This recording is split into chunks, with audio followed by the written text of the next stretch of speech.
নির্বাচনের দিন যত এগিয়ে আসছে তার সাথে পাল্লা দিয়ে বাড়ছে প্রার্থীদের প্রতিশ্রুতি। এই রাজনৈতিক দলগুলো আপনারে বলতেছে অমুক কার্ড দিবে, তমুক কার্ড দিবে, অমুক কাজ দেবে, তমুক কাজ দেবে, কিন্তু একবারের জন্য বলতেছে না যে ভারতীয় আধিপত্যের বিরুদ্ধে তাদের অবস্থান। আমাকে ভয় দেখানো হয় বিভিন্নভাবে। এই জীবন যদি জাতির জন্য উপহার দিয়ে যেতে পারে। যে আওয়ামী লীগ বাংলাদেশ বানিয়েছে, আমি মারা যাওয়া পর্যন্ত সেই আওয়ামী লীগকে আমি ছায়া দিয়ে যাব। প্রিয় দর্শক, আপনারা দেখছেন সংবাদ শিরোনাম। বিস্তারিত রয়েছে পুরো ভিডিওতে। ভিডিওটি না টেনে সম্পূর্ণ দেখুন। এই রাজনৈতিক দলগুলো আপনারে বলতেছে অমুক কার্ড দিবে, তমুক কার্ড দিবে, অমুক কাজ দেবে, তমুক কাজ দেবে, কিন্তু একবারের জন্য বলতেছে না যে ভারতীয় আধিপত্যের বিরুদ্ধে তাদের অবস্থান কি। যারা বিভিন্ন ছল চাতুরি নিয়ে এই নির্বাচনে ক্ষমতায় আসবার চেষ্টা করবে, ইনকিলাব মঞ্চের জায়গা থেকে আমরা আপ্রাণ প্রতিহত করবার চেষ্টা করব। মানে এদের দিকে তাকাইলে মনে হয় একটার থেকে আরেকটা বড় শয়তান। এরা আওয়ামী লীগ পুনর্বাসনের জন্য এদের আদর্শ থেকে শুরু করে সবকিছু জলাঞ্জলি দিচ্ছে। সুবর্ণচরে 5 সন্তানের যেই মাকে গণধর্ষণ করা হয়েছে, আমরা তাদেরকে দেখতে পাচ্ছি যে বিএনপির তাদেরকে প্রচারণায় যুক্ত করছে। আবার জামাতের প্রার্থীদেরকে দেখতে পাচ্ছি, জামাতের নেতা আব্দুল্লাহ মোহাম্মদ আবু তাহের, তার নির্বাচনী প্রচারণায় আমরা দেখতে পাচ্ছি যে আওয়ামী লীগের একজন লোক যার নাম হচ্ছে সালাউদ্দিন আহমেদ মজুমদার, তাকে আমরা দেখতে পাচ্ছি তার পক্ষে গিয়ে দোয়া চাইতেছে। এই ধরনের শয়তানি যারা করবে, সে জামাত হোক, সে বিএনপি হোক, সে আমার বাপ হোক, তার বিপক্ষে আমাদেরকে দাঁড়াইতে পারতে হবে। এই রাজনৈতিক দলগুলো আপনারে বলতেছে অমুক কার্ড দিবে, তমুক কার্ড দিবে, অমুক কাজ দেবে, তমুক কাজ দেবে, কিন্তু একবারের জন্য বলতেছে না যে ভারতীয় আধিপত্যের বিরুদ্ধে তাদের অবস্থান কি। একবারের জন্য তারা বলতেছে না বাংলাদেশের পররাষ্ট্রনীতি কি রকমের হবে।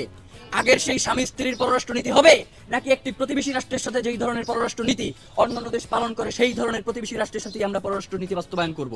এবং প্রতিরক্ষা নীতির ব্যাপারে তাদের কোনো সুস্পষ্ট অবস্থান নাই। এই অবস্থান যারা নিশ্চিত করতে পারবে, আমরা জনগণকে তাদেরকে ভোট দেওয়ার জন্য উদ্বুদ্ধ করব।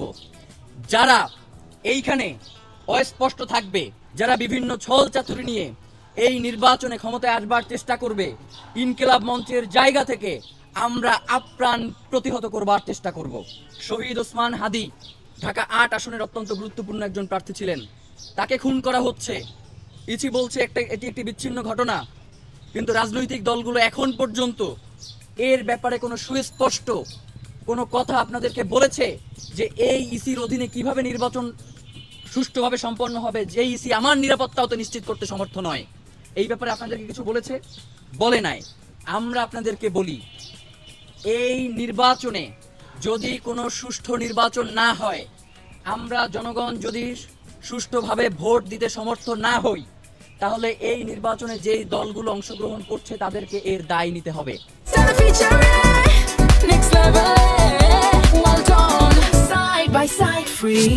প্রিয় ভাইয়েরা, আপনাদেরকে আহ্বান জানাই, ইসকনের সাথে যারা জড়িত রয়েছে, এই ধরনের প্রার্থীদেরকে যারা নমিনেশন দিয়েছে বিভিন্ন রাজনৈতিক দল থেকে, এই রাজনৈতিক দলগুলোকে আপনাদেরকে বয়কটের আহ্বান জানাই।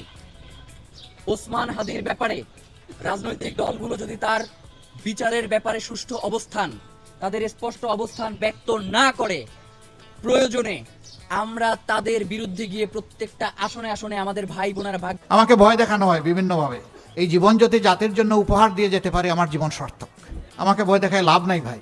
আমি একজনকেই শুধু ভয় করি, দ্বিতীয় আর কাউকে পরোয়া করি না। সেই মহান সত্তা হচ্ছেন আল্লাহ রাব্বুল আলামিন। তার বাইরে কাউকে আমি ভয় করতে জানি না, এটা আমার মিজাজের সাথে যায় না। সুতরাং মেহরবানি করে আমাকে ভয় দেখাবেন না। কিসের ভয় দেখাবেন? একটা ছোট্ট জীবনের, এই জীবন যদি জাতির জন্য উপহার দিয়ে যেতে পারে, আমার জীবন সার্থক। এটাই তো চাই। আমার জন্য কোথাও যদি গুলি তৈরি হয়ে যায়, সেই গুলি কেউ আটকাতে পারবে না। আর আল্লাহর ইচ্ছায় যদি ওই গুলি তৈরি না হয়, আমার উপরে কামান মারলেও লাভ হবে না। হোয়াট আই বিলিভ,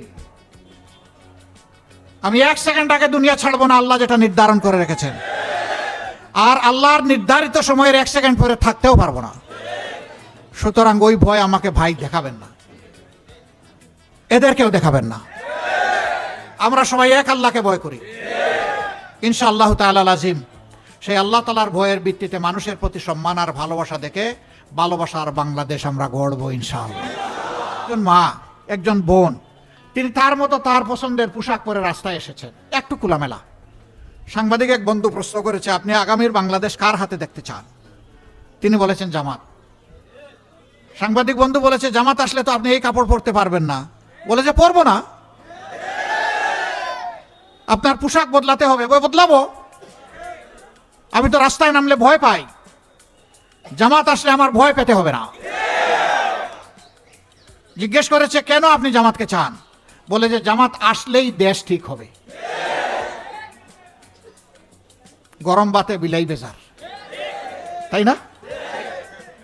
ওটা ব্যাখ্যার দরকার পড়ে না। এরপরে এই মহিলাকে জিজ্ঞেস করা হয়েছে যে আপনি জামাতের কোন জিনিসটাকে পছন্দ করেন, কয় সারা জামাতকেই পছন্দ করি।